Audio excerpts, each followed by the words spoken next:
కన్యా రాశి స్త్రీలకు ఈ 2026వ సంవత్సరం చాలా బాగున్నది.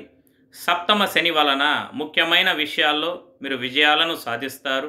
ప్రజలలో మంచి పేరు ప్రతిష్టలు అధికమవుతాయి. మీ ఆర్థిక స్థితి గతం కంటే మెరుగుపడుతుంది. ప్రతిష్టాత్మకమైన ఉద్యోగాలు, అవార్డులు లభిస్తాయి. కుటుంబ పురోగతి చాలా బాగుంటుంది. స్థిరాస్తులు చక్కగా వృద్ధి చెందుతాయి. అనారోగ్య సమస్యలు సమసిపోతాయి.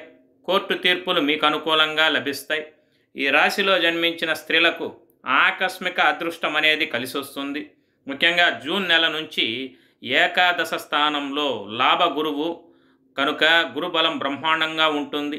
కోర్టులకు సంబంధించిన వ్యవహారాలు, విదేశీయాన సంబంధమైన విషయాలు, వ్యాపారంలో నూతనంగా ప్రవేశపెట్టిన వస్తువులు. ఈ వీడియో గురించి పూర్తి సమాచారం కొరకు కింద కనపడుతున్న లింక్ని క్లిక్ చేసి చూడగలరు.